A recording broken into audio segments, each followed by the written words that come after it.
As kujt nuk i kishte shkuar në mendje se një vajzë e vogël dhe një bur i heshtur që voziste një kamion plekrash do të prekin zemrat e miliona njerëzve në mbar botën.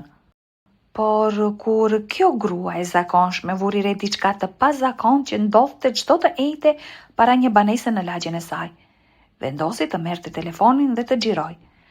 Ajo nuk e dinte se po regjistronte fillimin e një historie që do t'u jepte njerëzve besim tek mirësia e thjesht njerëzore.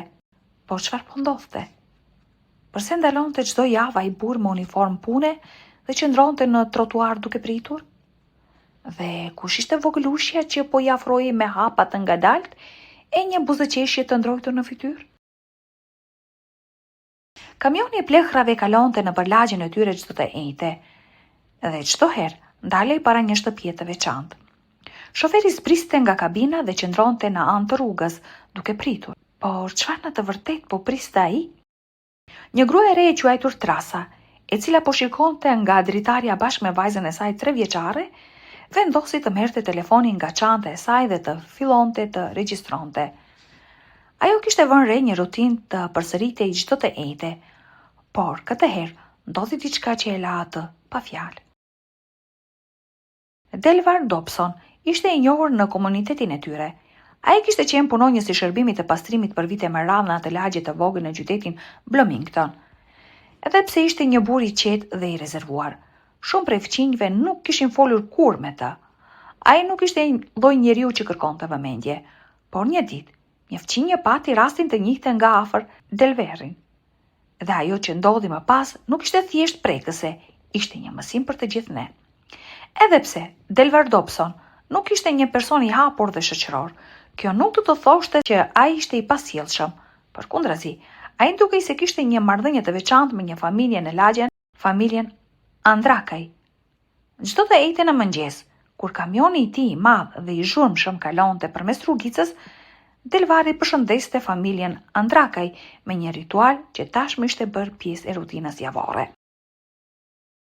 Ai binte burin e kamionit dhe valviste dorën, e veçanërisht për një vajzë të vogël që qëndronte në dritare duke e pritur me padurim. Po pse pikërisht kjo familje? Çfarë lidhje kishte me ta? E vërteta ishte fare e thjeshtë dhe prekse. Delvari nuk i njihte fare ata, as nuk ishte hyrë ndonjëherë në bisedë me ta më parë. Por vajza e tyre, Bruklina e vogël, vetëm 3 vjeçe, ishte një admiruese e tij e madhe. Çdo të ejte ajo qëndronte në dritare me nënën e saj Trasa dhe mesi priste të shihte kamionin e madh që po afrohej në rrugë. Për një arsye që askush nuk mund të shpjegonte plotësisht, ajo dëshironte të shikonte kamionin dhe njeriun që e drejtonte atë. Ai ishte njeriu i saj i preferuar i plechrave, siç e quante vet Bruklina. Trasa e ëma e saj tregoi më vonë. Për Bruklinën ai ishte njeriu i mrekullueshëm dhe i gëzueshëm i plechrave. Ajo fliste për të me aq shumë emocion. Por një ditë e veçantë po afronte. Ishte ditëlindja e 4 e Bruklinës. Ishte një ditë e mrekullueshme plot me dhurata, dekorime dhe buzëqeshje. Por diçka mungonte. Ishte e mërkur, dhe kjo do të thoshte që Delvari nuk do të kalonte atë ditë. Për Bruklinën mungesa e tij ia zbeu gëzimin. Ajo do të donte që miku i saj të kishte qenë aty, qoftë edhe për një moment të vogël.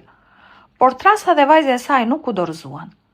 Ato kishin një plan, një mënyrë për të përfshirë Delvari në festën e ditëlindjes, edhe pse me një ditë vonese. Ishte ejte, një ditë pas ditëlindjes së Bruklinës, dita që ajo po priste me padurim.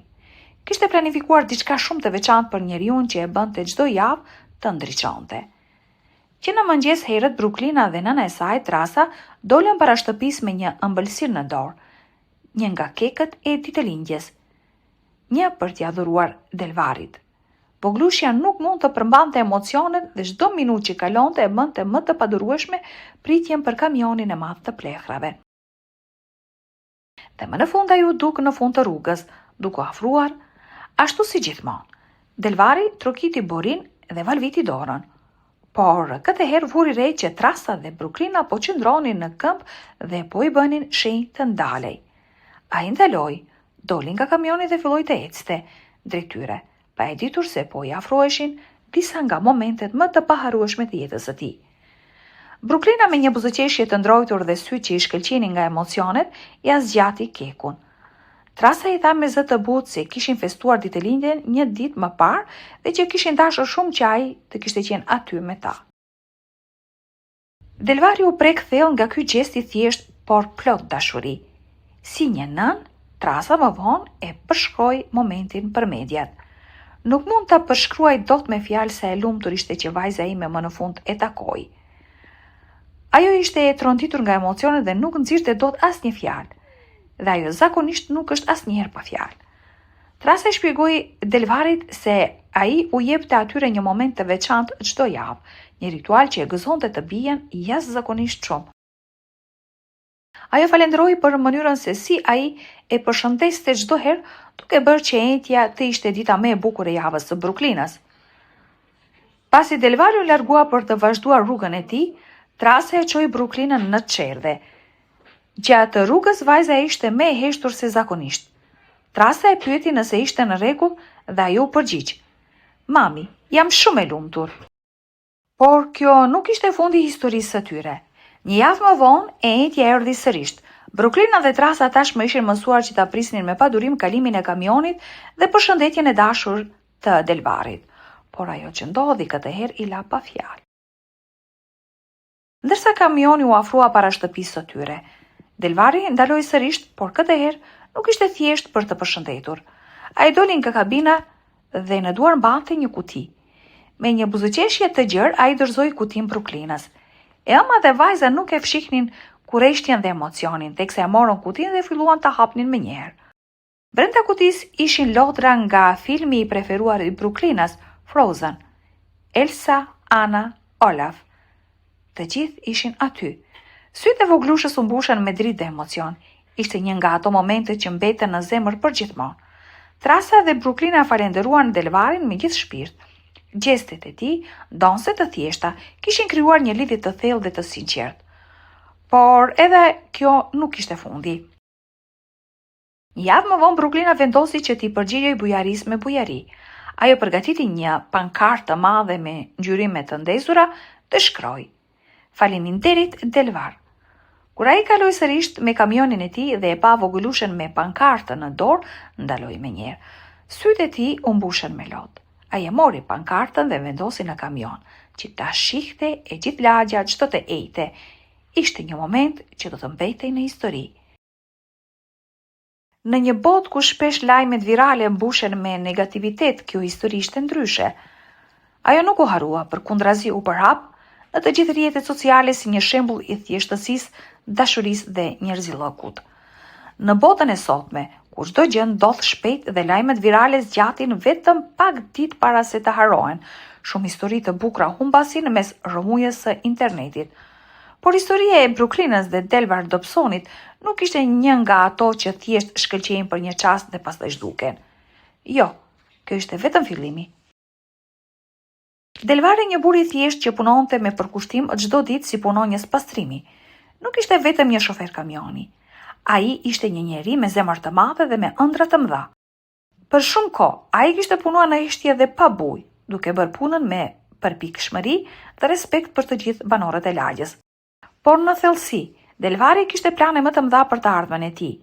Ai e donte punën e tij, por nuk e shihte veten si një destinacion përfundimtar, por si një hap përpara drejt qëllimeve të tjera në jetë. Takimi me Bruklinën ndoshta pa dashje i hapi dyert drejt një bote të re, një bote ku mirësia e tij nisi të njihej dhe vlerësohej. Historia e tyre u shpërnda në gjithë rrjetet sociale, në portale lajmesh dhe u komentua nga mijëra njerëz që ndan historinë me fjalë të ngrohta dhe mbështetjeje. Ai që dikur ishte thjesht njeriu i plehrave, për shumë kënd tani ishte shembulli i virtytit, i thjeshtësisë dhe dashurisë së pastër që mund të lindë nga një buzëqeshje e fëmijës.